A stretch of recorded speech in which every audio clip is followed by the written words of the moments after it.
Okay, so we should all know by now how much I love mobile games. But I'm super excited about this one, and you should be too, especially if you like K-pop and happen to live in or near Chicago, because I have a sweet giveaway for you.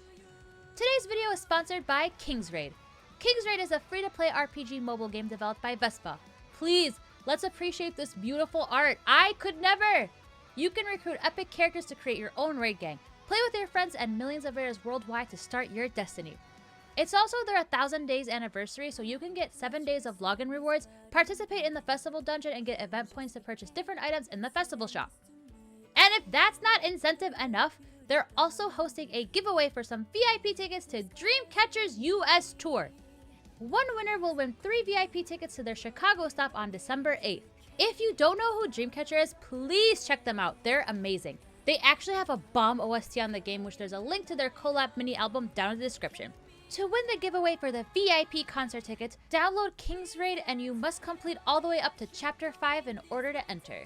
Then follow the giveaway link in the description to provide a screenshot of your account info and find other ways to enter the giveaway. The deadline is December 1st.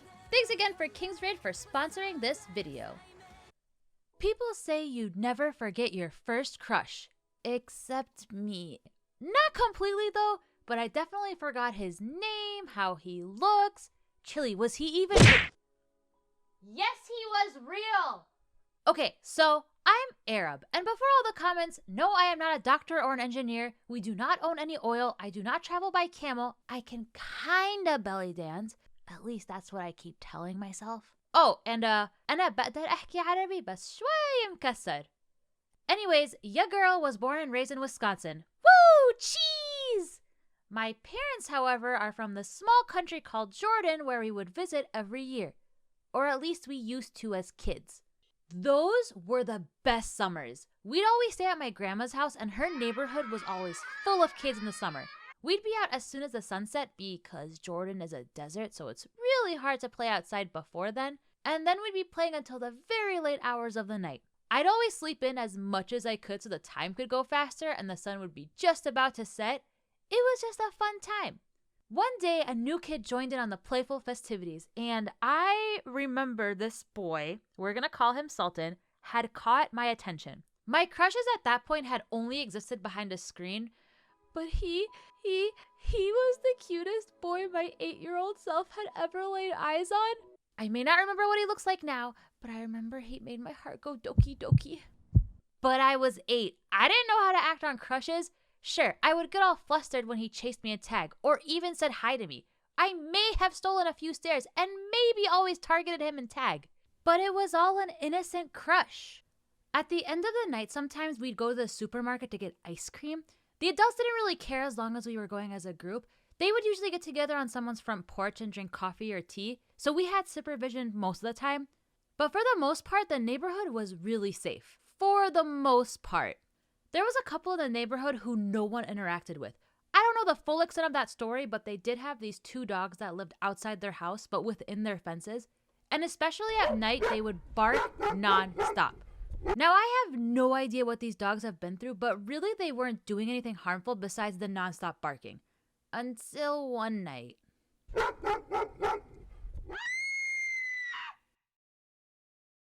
That house's fences weren't really high, and one of the dogs managed to jump over it and hurt someone. So the adults confronted the couple, telling them to keep the dogs inside or find a way so that the dogs can't jump over the fence anymore because us kids were always playing outside at night. The dogs stopped barking after that. I have no idea what happened to them, and I actually feel bad for them looking back on all this. My grandma warned me to never interact with the couple if I didn't have to, and to never go into their house, and she made sure to remind me every day. I didn't really think much of it until I walked out and noticed Sultan walking out of his house. That house? Sultan was their grandson. That didn't really stop me from playing with him though. My grandma never said anything about the grandson. One day, I was sitting on the sidewalk playing on my Game Boy, waiting for everyone else to come out.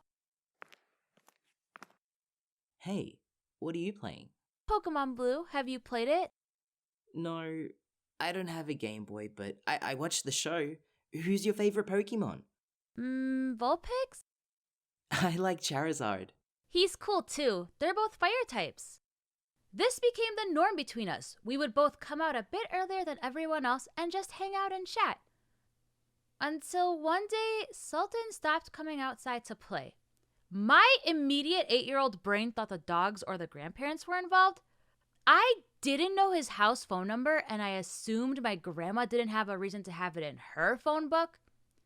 After a couple of days of him not coming out to play, I remember asking my grandma if I could go check on him because I was worried the dogs ate him. Listen, I've never been around dogs growing up except for these dogs, so in my little brain, dogs equal dangerous. But my grandma insisted on no. It was towards the end of the summer at this point, so there were fewer kids on the street, people flying home or going back to school. One night, I was outside playing alone on my scooter. Hey, I thought you were gone. We went on a short trip, but I'm back now. Did you miss me? Then, every night from then on, we would play together. Just us. I remember after one of our races, I was so tired and thirsty. Let's go to the supermarket. My mom gave me money today, so I'll buy us juice. Okay. I ended up getting juice, chips, and ice cream that night, living that luxurious life. The chips would have these little prizes inside, and they were Pokemon coins that I collected. Hey, look, it's a Vulpix coin. That's your favorite, right? Here, take it.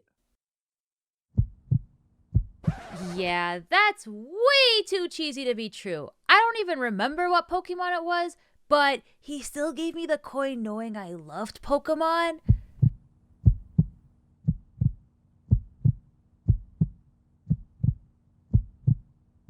Oh my god, we're going to get married. Yep, those Pokemon coins won me over. Hey, my mom made fresh cookies. You want to come in and have some?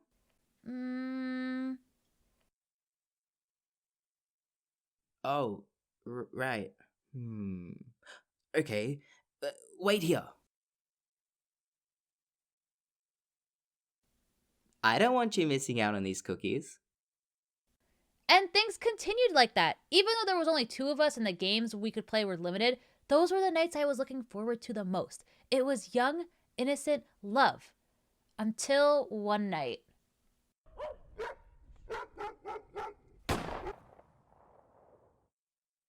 The couple let the dogs outside again, and yet again, one of them managed to jump the fence and happened to come across a mom and kid who were coming home from the supermarket. When they tried to go through their gate, the dog went in with them and hurt the kid.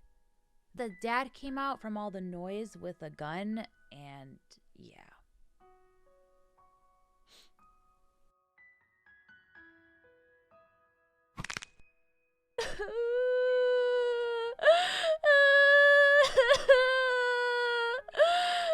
Even though this dog was portrayed as a scary monster, I experienced my first heartbreak when my grandma told me what had happened. For the dog, for the kid, it was my first time dealing with death, and even though they were strangers, my heart broke. The next night, I wasn't allowed to play out on the streets, but only in the garden. I sat at the gate though, waiting. I wanted to make sure he was okay. You're here. Are you okay? Yeah, I'm fine. Sorry I was late to come out. I have to tell you something. Oh? I'm leaving tomorrow. Oh. Yeah. But we'll see each other again next summer, right? Yeah. We always stay with my grandparents, so I'll be here. Pinky promise? Pinky promise. But that never happened. I never saw Sultan after that. Was that a second heartbreak? I got over it pretty quickly. Hey guys, hope you enjoyed that video. I have one very quick announcement. Christmas holiday merch! Well, just one merch. A ugly sweater. But I think it's a pretty nice ugly sweater. Also, Crowdbait will be having a Black Friday sale from November 28th to December 2nd, so if you wanted this sweater, get it then. Also, This pin is now in very low quantity, so snatch it if you can, because when it's gone, it's gone. And that's about it. I'm hoping to get one more video out this month, so yeah, I'll see you guys next time. Bye!